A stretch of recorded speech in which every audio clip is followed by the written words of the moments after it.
أعوذ بالله من الشيطان الرجيم بسم الله الرحمن الرحيم الحمد لله رب العالمين هو الأول والآخر والظاهر والباطن وهو بكل شيء عليم ثم الصلاة والسلام على أشرف الخلائق أجمعين سيدنا ومولانا أبي القاسم محمد اللهم صل على محمد وآل محمد وعلى أهل بيته الطيبين الطاهرين المعصومين المظلومين واللعنة الدائمة على أعدائهم أجمعين أما بعد فقد قال الله سبحانه وتعالى في محكم كتابه المبين وهو أصدق الصادقين بسم الله الرحمن الرحيم ألف لام ميم ذلك الكتاب لا ريب فيه هدى للمتقين الذين يؤمنون بالغيب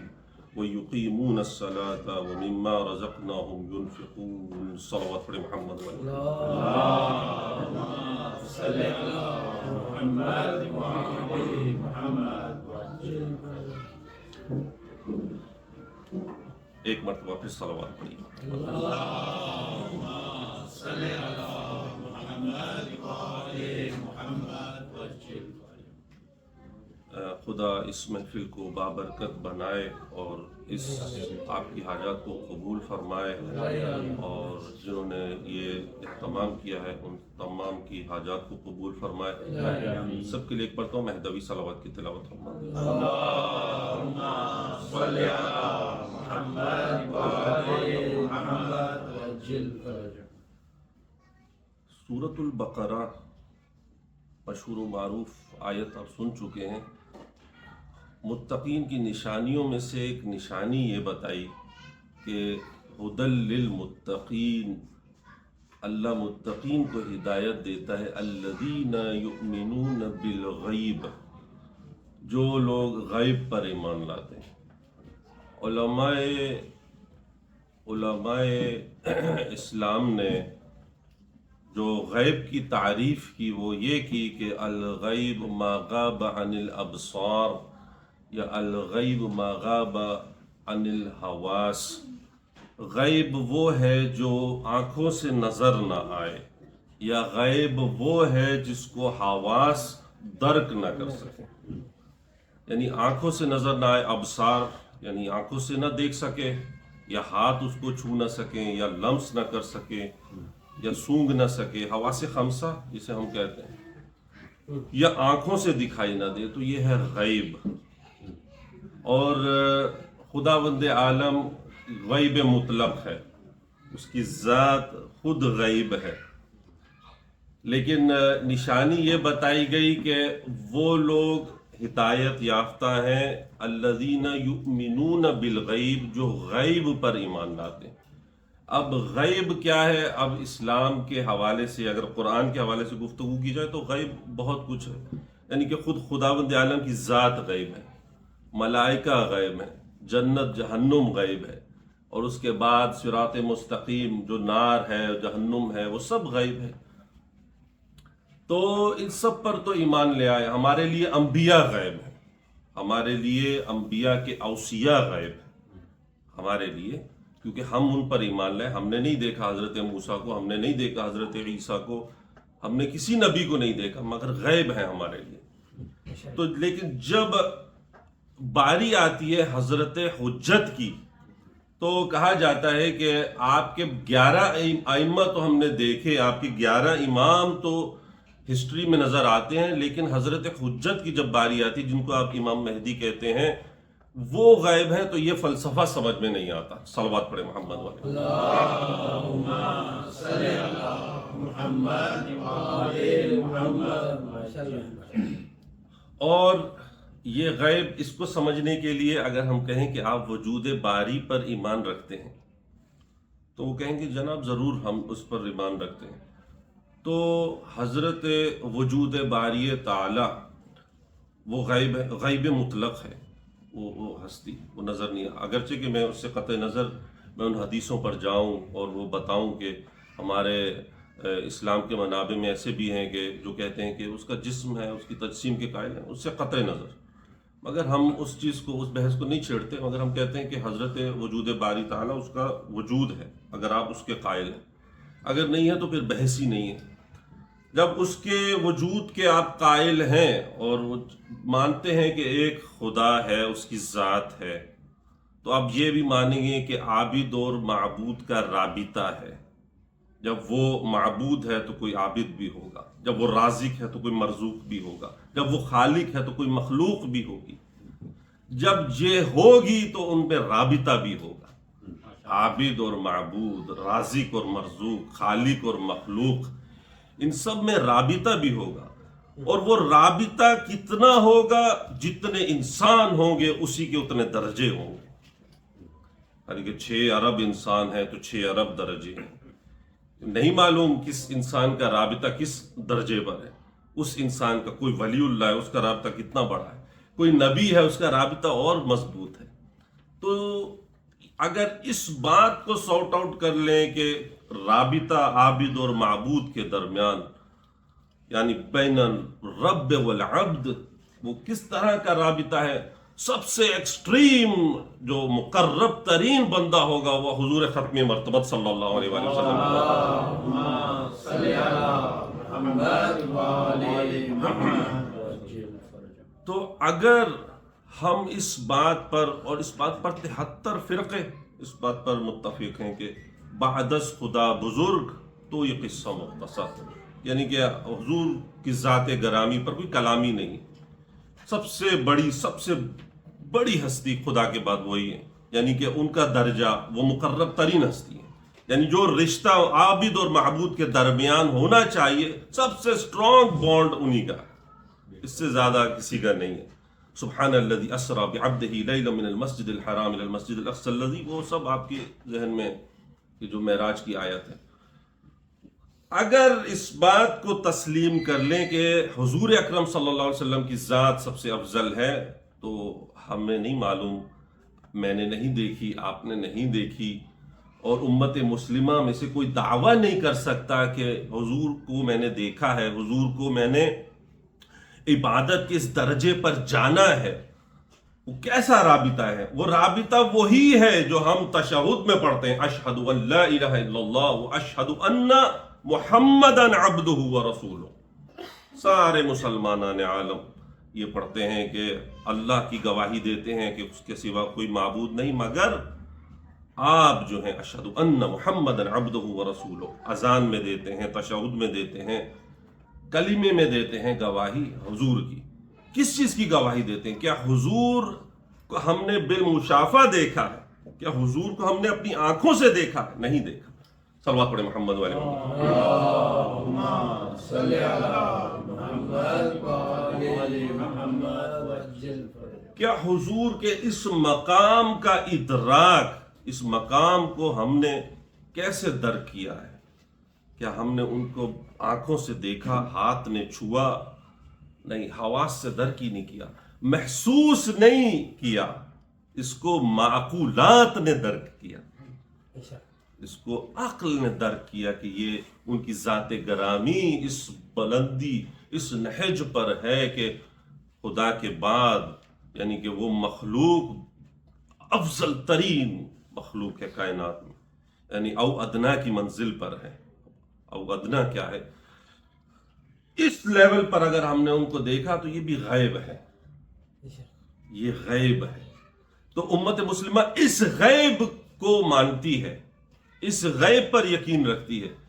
مگر جب ہم کہتے ہیں کہ 11 اماموں کے بعد حضرت حجت غیب میں ہے اور ایک ایسا ہے جو ہدایت کر رہا ہے، جس کا بانڈ ہے، جس کا اللہ سے رابطہ ہے، تو اس کو درک نہیں کر سکتے۔ اور اس پر دلیل یہ ہے کہ سورۃ القدر میں بہت واضح ارشاد ہوا کہ تنزل الملائکۃ والروح، اللہ کے فرشتے، اللہ کے ملائکہ نازل ہوتے ہیں اس رات میں، جو رات سب سے افضل ہے، 1000 مہینوں سے بہتر ہے، اور یہ آپ نماز میں پڑھتے رہتے ہیں۔ ملائکہ اور روح نازل ہوتے ہیں امر لے کر، تو یہ استمرار ہے، کوئی ماضی نہیں ہے، یہ ہوتا ہے، ہوتا رہے گا قیامت تک، اور جب تک یہ قرآن میں ہے۔ سورۃ القدر، امام نے فرمایا کہ ہمارے مخالفین سے اس پر جا کر بات کرو، اور یہ آیت تنہا کافی ہے حضرت حجت پر دلالت کے لیے کہ اللہ کا امر نازل ہوتا ہے اور فرشتے لے کر نازل ہوتے ہیں اور روح لے کر نازل ہوتے ہیں، اور روح جبریل نہیں ہے۔ کسی نے کہا کہ جبریل ہے، جبریل روح نہیں ہے، جبریل ملائکہ میں سے ہے۔ روح اللہ کے ایک عظیم ترین مخلوق کیا ہے نہیں معلوم، مگر وہ نازل ہوتے ہیں کیا امر اللہ کا لے کر، آج بھی نازل ہوتے ہیں۔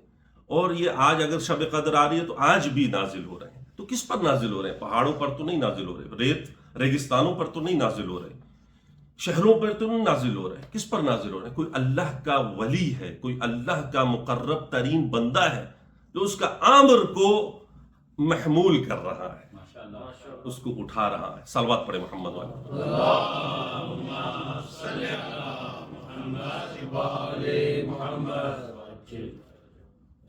تو غیب جو میں نے قرآن کی آیت پڑھی کہ الذین یؤمنون بالغیب، مومن وہ ہیں جو غیب پر ایمان لاتے ہیں۔ غیب ہر چیز ہے۔ اب آج کی دنیا آپ دیکھیے، ہمارے سائنسدان ماننے پر آتے ہیں تو سب کچھ مان لیتے ہیں، یعنی ڈارک میٹر آپ جا کے پڑھیے، وہ کہتے ہیں سب سے زیادہ کائنات میں جو نظر آ رہا ہے اس سے بھی زیادہ وہ ہے جو نظر نہیں آ رہا، وہ ہے ڈارک میٹر۔ لیکن جب بات ہوگی ایمان کی، جب بات ہوگی خدا کی، جب بات ہوگی اس کے وجود کی، تو کہیں گے چونکہ وہ نظر نہیں آتا، چونکہ نہیں معلوم، ہم نے دیکھا نہیں، کیونکہ یہ وہی مادیون ہے، وما یہلکنا الا الدہر، ہمیں تو ہلاک نہیں کرتا مگر یہ کہ ٹائم، مگر یہ کہ زمانہ، مگر یہ کہ یہ دہر، کیونکہ یہ ہم نے دیکھا ہے، ہم گزر رہے ہیں اس میں سے، تو ہمیں ہلاک کر دے گا، اور اسی نے ہمیں پیدا کیا ہے۔ تو اگر ماننے پر آئے تو ڈارک میٹر کو مان لیا، غیب، تو وہ بھی ایمان رکھتے ہیں کہ یہ سب کچھ ہے۔ لیکن یہ ہوا کیسے؟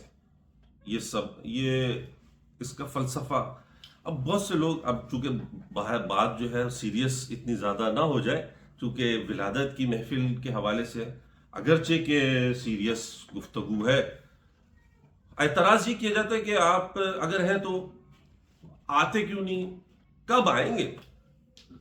تو جب وہ کب آئیں گے تو وہ طنز کرتے ہیں ہم پر کہ آپ کے امام ہیں تو کب آئیں گے، کیونکہ بہت سے لوگ گستاخی بھی کرتے ہیں۔ تو جب ہم ان سے دیکھتے ہیں تو پھر جواب ہم سے بھی کوئی سیریس نہیں بن پڑتا، ہم بھی کہتے ہیں کہ کب آئیں گے۔ جب وہ پوچھتے ہیں کب آئیں گے تو یہ طنز ہے، تو ہم کہتے ہیں 11 جب ظاہر ہوئے تو ان کو آپ نے قتل کر دیا، تو 12 میں جب آپ مر جائیں گے تب آئیں گے۔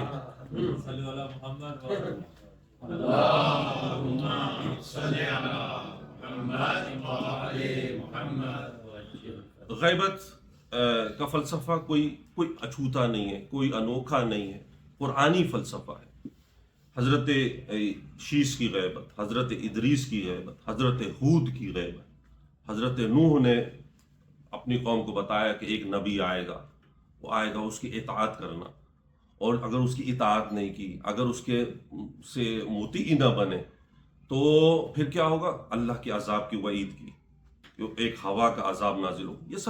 یہ سب باتیں قرآنی ہیں، یہ سب باتیں انبیاء کے سلسلے میں موجود ہیں۔ تو ایک نبی نے ہر ایک کی وصیت، لیکن جب ہم یہاں دیکھتے ہیں سلسلہ، اور پھر جب یہاں تک پہنچے کہ اللہ کے بعد نبی ہے اور نبی کا رابطہ ہے اور یہ سب غائب ہے، ہمارے لیے سب غائب ہے، تو وہ نبی کیا ہے؟ وہ نبی ہے، اس کے پاس امامت کا عہدہ بھی ہے، کیونکہ حضرت ابراہیم کا اعلان کیا۔ جب حضرت ابراہیم امام ہیں تو وہ شیخ الانبیاء ہیں، تو جب یہ افضل کائنات ہیں، جب یہ سب سے افضل نبی ہیں، تو یہ ظاہر ہے اولو العزم ہے اور ان کے پاس امامت کا عہدہ بھی ہے۔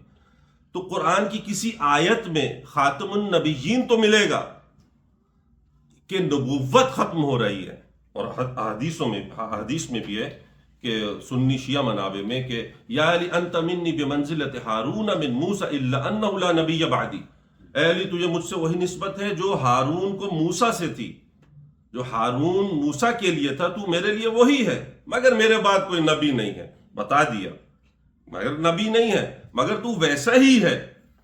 تو ویسا ہی امام ہے، تو ویسا ہی تصرف رکھنے والا ہے، ویسا ہی ولی ہے جیسا میں ہوں دوسروں پر، لیکن نبوت نہیں ہے۔ تو نبوت کے خاتمے کا تو اعلان کیا نبی نے، لیکن امامت کے خاتمے کا اعلان نہیں کیا، امامت کے عہدے کا اعلان نہیں ہوا، اس لیے امامت چلی۔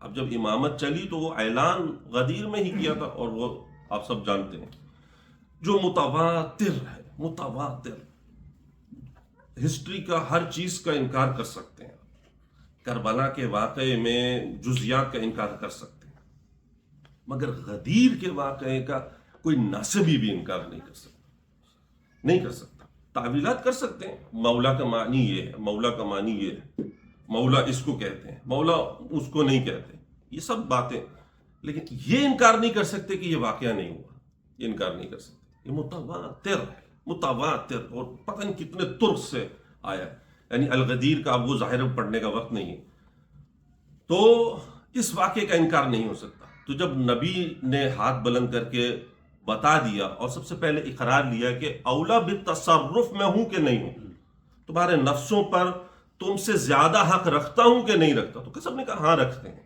آپ رکھتے ہیں۔ اس کا کیا مطلب ہے؟ اگر نبی کہے کہ میں تمہارے نفس پر تم سے زیادہ اختیار رکھتا ہوں، یہ مال جو تو نے پہنا ہوا ہے، جو مال تو خرچ کر رہا ہے، یہ تیرا نہیں ہے، کسی اور کا ہے، تو نبی کی بات ماننی پڑے گی، کیونکہ نبی ہم سے زیادہ حق رکھتا ہے۔ نبی کہے کہ تیری زوجیت میں یہ جو منقوع ہے، اس کو اپنی زوجیت سے خارج کر دے تو وہ نکاح فسخ ہو جائے گا، کیونکہ رسول اولا ہے نفسوں پر، رسول اولا ہے۔ رسول کہہ رہا ہے کہ یہ کسی کو بنوت سے نکال دے، کسی کو ابنیت سے نکال دے، کسی کو زوجیت سے نکال دے، کسی کو ملکیت سے نکال دے، یہ نبی کا حق ہے، اور یہی حق نبی نے امام کو دیا کہ جس طرح سے میں ہوں اس طرح سے یہ ہے۔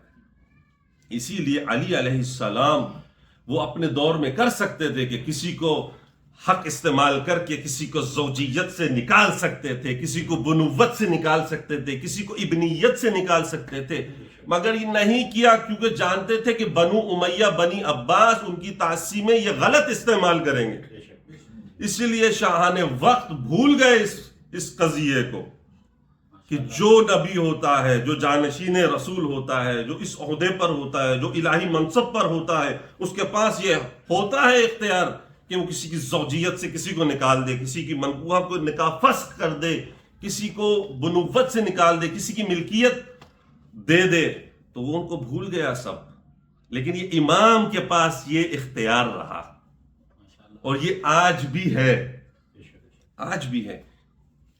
اسی لیے صلوات پڑھیں محمد والے محمد۔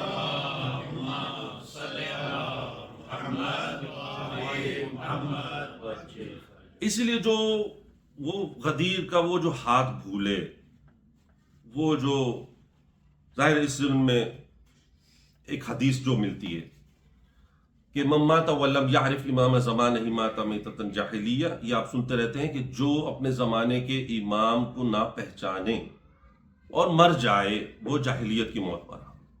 اور یہ ابن قتیبہ نے لکھا، الامامۃ والسیاسہ میں لکھا، اور صحیح مسلم میں ایک ترک سے آئی ہے کہ من مات ولیس امام لہ ومات میتۃ جاہلیہ، جو مر گیا اور اس کا کوئی امام نہ ہوا وہ جاہلیت کی موت مرا۔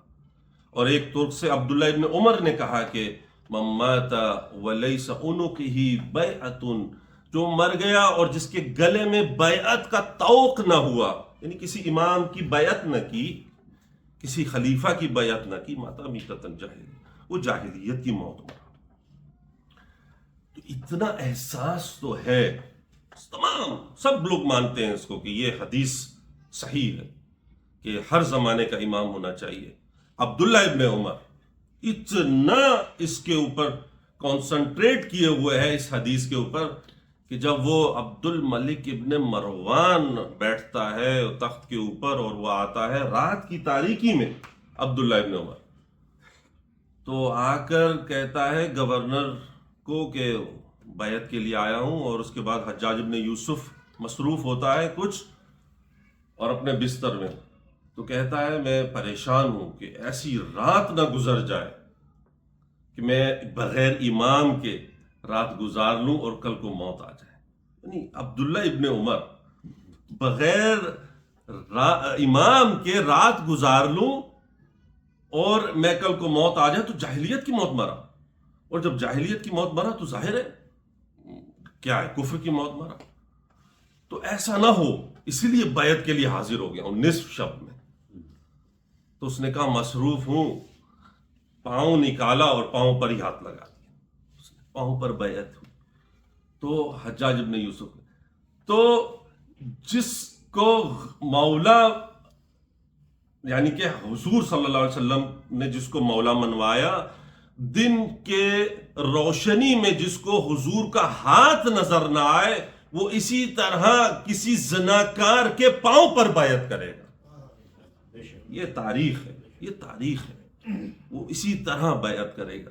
اس کو حضور منوائیں, اس کا ہاتھ نظر نہ آئے. تو آیت اللہ جوادی عملی کہتے ہیں جو غدیر کو جان کر, دیکھ کر, مان کر اور پھر راستہ موڑ لے تو تاریخ اس کو سکھائے گی کہ وہ کس طرح سے سقیفہ بنی ساعدہ میں بیٹھے گا. اور محمد و اہل بیت محمد صلوات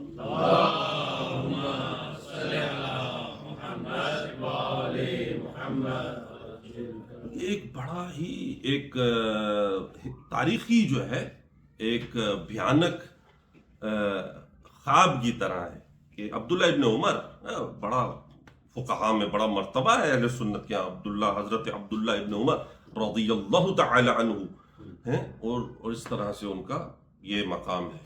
یہ حجاج ابن یوسف کے پاؤں پر بیعت کی, پاؤں پر ہاتھ لگا کے بیعت کی. لیکن علی علیہ السلام کے ہاتھ پر بیعت نہیں کی.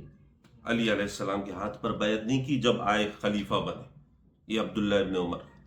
لیکن جب واقعہ حرہ ہو گیا, تمام مہاجرین, انصار, تمام اصحاب جب انہوں نے دیکھا یزید کے خلاف اٹھ کھڑے ہوئے, یہی عبداللہ ابن عمر ان کو جا کر سکھا رہے ہیں, تمہیں نہیں معلوم, حضور کی حدیث نہیں سنی, من مات ولیس عنقہ بیعت, جو مر جائے جس کے ہاتھ گلے میں بیعت کا طوق نہ ہو, یزید کے بیعت سے نکل رہے ہو, ماتا میتتن جاہلیت, جاہلیت کی موت مرو.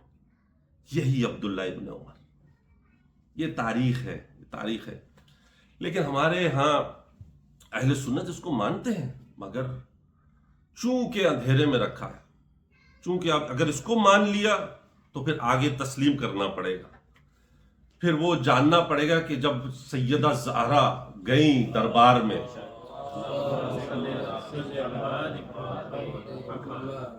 تو وہ اپنے زمانے کے امام کو پہچانتی تھی کہ نہیں پہچانتی تھی, کیونکہ وہ طاہرہ ہے, وہ مطہرہ ہے.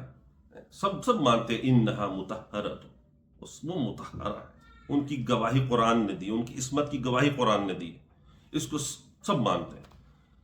تو اگر کہہ دیا کہ وہ اپنے زمانے کے امام کو پہچانتی تھیں تو مطالبہ ابس کیا, اور اگر یہ امام ہے تو پھر سیدہ زہرا پر حرف آئے, اور ان پر حرف آ نہیں سکتا کیونکہ وہ صاحب عصمت ہے. اس لیے ان کا انکار کرنا پڑے گا. صاحبان وقت یہ جو تخت پر بیٹھے ہوئے ہیں ان کا انکار.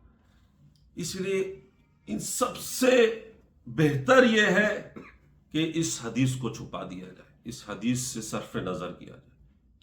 تو حدیث کو اتنا بیان نہیں کیا ماسز میں, عامت الناس میں نہیں بیان کیا, لیکن یہ حدیث اپنی طور پر موجود ہے. الامامۃ والسیاسہ ابن قتیبہ نے شروع میں ہی یہ نقل کیا اور واقعے کے ساتھ. تو یہ عالم ہے, یعنی کہ من مات ولم یعرف امام زمانہ. اور پھر یہ حدیث ایسی نہیں ہے, قرآن کے مطابق ہے. قرآن نے کہا یوم ندعو کل اناس بامامہم, اس دن ہم ہر ایک کو امام کے ساتھ بلائیں گے. یعنی امام ہوگا, چاہے کفر کا امام ہو, چاہے الہی امام ہو, چاہے اللہ کی طرف سے نمائندہ ہو, چاہے تم نے اپنا خود بنا لیا, بلائیں گے. یوم ندعو کل اناس بامامہم, ہر ایک کو بلائیں گے. تو یہ امام کی معرفت ہر دور میں واجب قرار دی گئی. جب واجب قرار دی گئی تو اب کس طرح سے صرف نظر کیا گیا کہ حضرت حجت. اب جو میں پہلے عرض کر چکا ہوں کہ جس طرح سے ہمارے ڈاکٹر اسرار کے آپ نے لیکچر سنے ہوں گے یا آپ کی نظر سے گزرے ہوں گے، اور جس طرح سے اہل سنت کے جو بڑے علماء ہیں متقدمین میں سے، وہ کس طرح سے بیان کرتے ہیں، سب اتفاق رکھتے ہیں کہ بھائی آخری دور ہے، آخری زمانہ ہے، آخری یہ جنگ چل رہی ہے، اب کوئی ایک مسیحا آئے گا، اور وہ کون ہوگا؟ وہ خلیفہ ہوگا۔ ڈاکٹر اسرار نے کہا وہ مجدد ہوں گے، امام نہیں کہا، اگرچہ کہ وہ امام مہدی ہی کہتے ہیں، امام مہدی آئیں گے، وہ مجدد ہوں گے جی، اور وہ آ کر زمین کو عدل و انصاف سے بھر دیں گے۔ کیسے بھریں گے؟ جیسے ظلم و جور سے بھری ہوگی، اور وہ آئیں گے۔ کب آئیں گے؟ نہیں معلوم، ہم بھی کہتے ہیں نہیں معلوم، امام کا ظہور کا وقت کسی کو نہیں معلوم، کب آئیں گے نہیں معلوم، اللہ جانتا ہے، اللہ اعلم، لیکن ضرور آئیں گے، ہم بھی کہتے ہیں۔ لیکن ہم کہتے ہیں کہ وہ 255 ہجری میں وہ پیدا ہوئے، ان کا حسب نسب یہ ہے، حضرت ابو محمد حسن ابن علی العسکری صلوات اللہ علیہ کے بیٹے ہیں، فرزند ہیں۔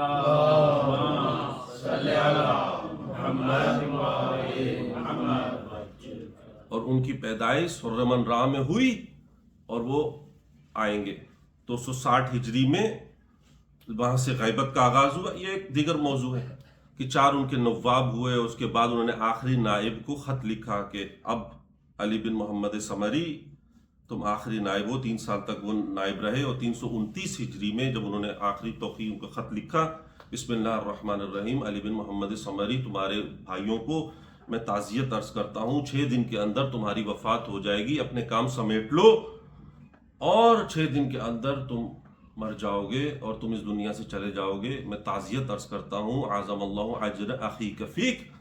اس کے بعد کہا کہ اب کسی کو نائب نہ بنانا، کسی کو اپنا جانشین مقرر نہ کرنا میری طرف سے، کیونکہ اب غیبت کا آغاز ہو رہا ہے، غیبت کبریٰ کا، اور اب میں اس وقت ظہور کروں گا جب اللہ حکم دے گا۔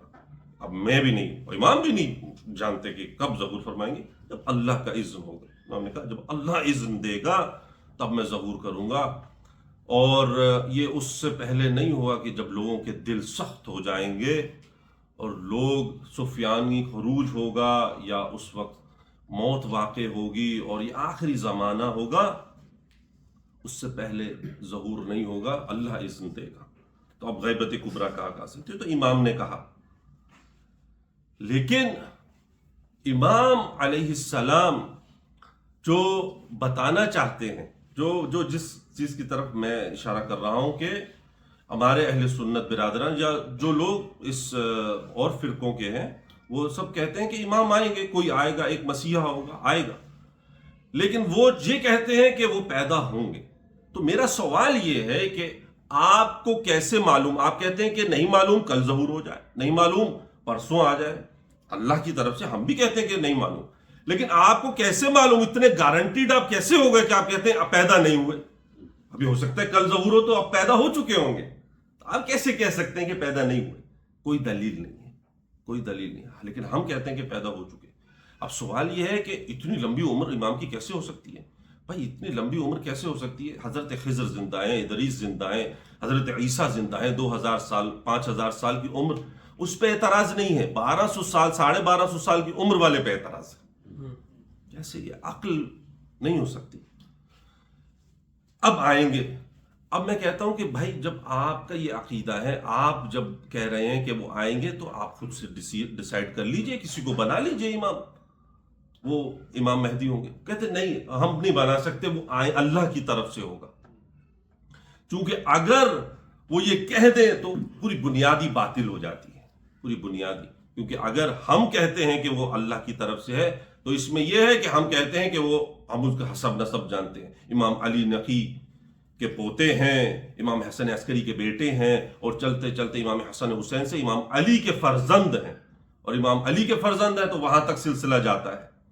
لیکن اگر آپ کہتے ہیں کہ امام مہدی برحق ہیں، تو اب آپ کو بتانا پڑے گا کہ کس کے بیٹے ہیں، لیکن آپ وہ نہیں بتاتے، اس لیے کہ آپ کہتے ہیں کہ انکار کر دو ولادت کا، کہ پیدا ہی نہیں ہوئے۔ اگر آپ کہیں گے کہ پیدا ہو گئے تو اس کے فرزند ہیں، اس کے فرزند ہے تو وہ برحق ہوگا، جب وہ برحق ہے تو بنی عباس غلط ہوں گے.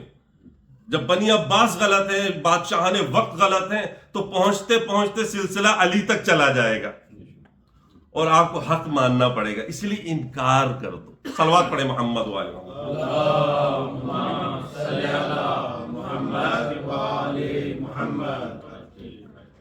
حضرت امام زمانہ یگانہ چنگیزی بڑے مشہور شاعر گزرے ہیں. ان کا جس کو چاہا بنا لیا دیوتا، جس کو چاہا بنا لیا دیوتا، بندے بے امام کیا کرتا. جس کو چاہا بنا لیا دیوتا، بندے بے امام کیا کرتا. یہ وہی بات ہے جو اقبال نے کہا کہ خود بدلتے نہیں قرآن کو بدل دیتے ہیں، ہوئے کس درجہ فقیہان حرم بے توفیق. خود بدلتے نہیں قرآن کو بدل دیتے ہیں، ہوئے کس درجہ فقیہان حرم بے توفیق. اور ضرب کلیم میں چلتے چلتے امام عصر کے متعلق کیا خوبصورت شعر کہے کہ سب اپنے بنائے ہوئے زندہ میں ہیں محبوس، خاور کے ثوابت ہوں کہ افرنگ کے سیار. مشرق کے جامد لوگ ہوں یا مغرب کے ترقی یافتہ لوگ ہوں، سب نے ایک اپنا پندار بنا لیا ہے، اپنا ایک محور بنا لیا ہے، اپنا ایک زندان بنا لیا ہے اور اسی میں قید ہے. سب اپنے بنائے ہوئے زندہ میں ہے محبوس، خاور کے ثوابت ہوں کہ افرنگ کے سیار. پیران کلیسا ہوں کہ شیخان حرم ہوں، نئے جدت گفتار ہے نئے جدت کردار. اور پھر کہتے ہیں کہ شاعر اسی افلاس تخیل میں گرفتار. اور آخری شعر جب کہتے ہیں وہ کہتے ہیں کہ دنیا کو ہے اس مہدی برحق کی ضرورت، ہو جس کی نگاہ زلزلہ عالم افکار. عالم افکار میں زلزلہ آئے گا جس کے لیے. کبھی اے حقیقت منتظر، ایسے نہیں کہا. اقبال شیعہ نہیں تھے مگر حنفی مسلک پر رہ کر ایسی بصیرت رکھتے تھے. کبھی اے حقیقت منتظر نظر آ لباس مجاز میں، کہ ہزاروں سجدے تڑپ رہے ہیں میری جبین نیاز میں. صلوات پڑھے محمد والے محمد.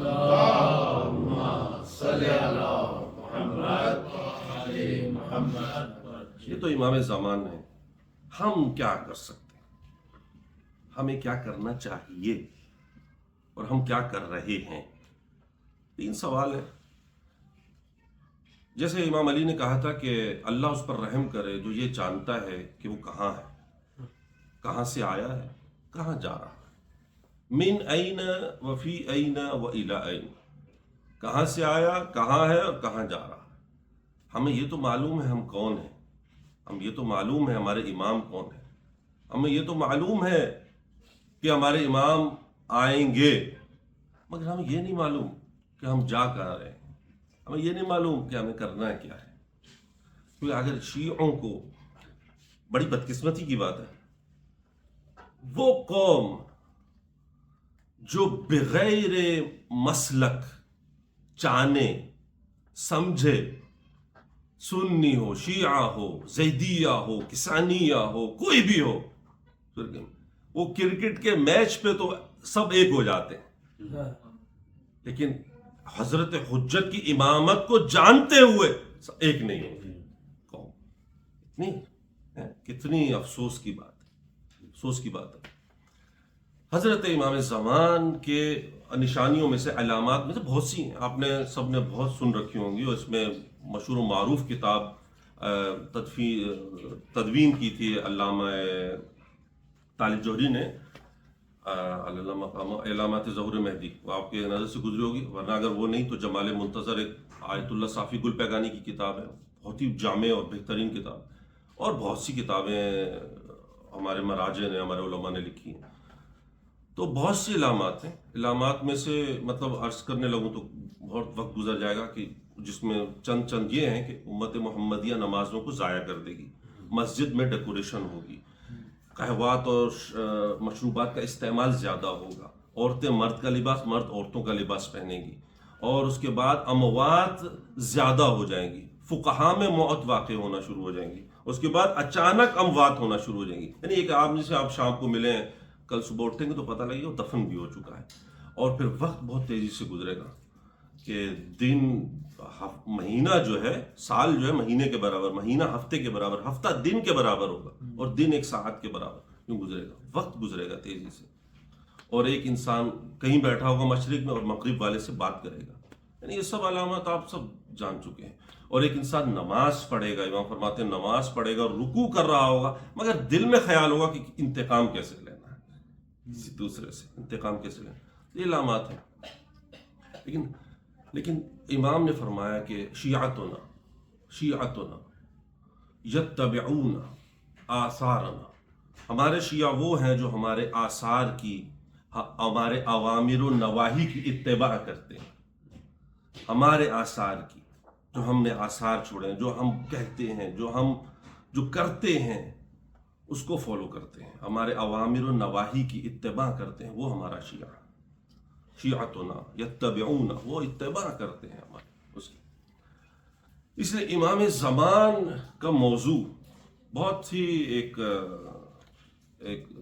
ضخیم موضوع بھی ہے اور دلچسپ بھی ہے، لیکن اس کے ساتھ ساتھ دکھ والا ہے. دعائے ندبہ آپ لوگ پڑھتے رہتے ہیں، سنتے رہتے ہیں، مگر ایک مرتبہ جا کے اب دوبارہ دیکھیے گا اور پڑھیے گا، خاص طور پر وہ حصہ جس میں امام سے متعلق گفتگو کی گئی ہے کہ کہاں ہیں. این شروع ہوتا ہے این الحسن و این الحسین و این ابناء الحسین صالح بعد صالح. کہاں ہے حسن، کہاں ہے حسین، کہاں ہیں ان کے بیٹے. اور اس کے بعد چلتے چلتے این الشموس الطالعہ، این اقمار المنیرہ، این انجم الظاہرہ، سورج کی روشنی کہاں ہے، چاند کا منیر کہاں ہے، یہ ستاروں کی روشنی جن کی وجہ سے وہ کہاں ہے. کہاں ہے؟ ہم سب کچھ تو دیکھ رہے ہیں مگر آپ کو نہیں دیکھ رہے. اور اس کے بعد این باب اللہ الذی منہ یؤتی، کہاں ہے وہ اللہ کا باب جس کے ذریعے داخل ہوا جاتا ہے اور اللہ تک پہنچا جاتا ہے. کہاں ہے؟ کبھی سوچا انسان نے کہاں ہے وہ اللہ کا باب جس کے ذریعے داخل ہوتے ہیں، اس تک پہنچتے ہیں. این وجہ اللہ الذی الیہ یتوجہ الاولیاء، کہاں ہے وہ اللہ کا ولی، کہاں ہے وہ اللہ کا چہرہ جس کو طرف متوجہ ہو انسان، جس کی طرف ہو، اور اولیاء جس کی طرف توجہ کریں. کہاں ہے وہ؟ تو یہ دعائے ندبہ ایک جھنجھوڑنے کے لیے، ایک تعلق کے لیے کہ انسان غور کرے اور سوچے، کیونکہ وہی ہیں اللہ کی مشیت پر دلیل. امام ہی ہے، حضرت حجت ہی ہیں، ان کی معرفت ضروری ہے. اللہم عرفنی نفسک فإنک ان لم تعرف نفسک، ان کی معرفت ضروری ہے. توحید، نبوت، امامت، یہ معرفت وہاں سے سلسلہ چلا. لیکن وہ جو آخری دور، آخری حجت ہے، من مات ولم یعرف امام زمانہ، امام نے کہا کہ ہمارے کسی نے ایک کا انکار کیا، اس نے ہم سب کا انکار کر دیا. ہمارے کسی ایک امام کا انکار کرنا، ہم سب کا انکار کرنا. اس لیے امام حسن عسکری کے بعد معمولاً تھوڑی ہے کہ فرقے بنے. کسی نے جعفر کذاب کو امام مانا، کسی نے امام حسن عسکری کے بڑے بھائی کو امام مانا، کسی نے امام حسن عسکری کو امام مہدی تصور کیا. اور اس کے بعد کسانیہ فرقہ بنا، واقفیہ فرقہ بنا، زیدیہ فرقہ بنا. یہ سب فرقے ہیں. جعفریہ فرقہ بنا. سب فرقے ہیں امام کو تسلیم کرتے تھے مگر آ کر ایک وقت میں گمراہ ہو گئے. تو مشکل ہے، مگر یہ کہ اگر امام کی معرفت ہو، اگر امام کی لطف شامل حال ہو، اگر امام کی طرف توجہ ہو تو ہے. ورنہ زندگی گزر رہی ہے اور زندگی گزر جائے گی. صلوات پڑھے محمد والے محمد.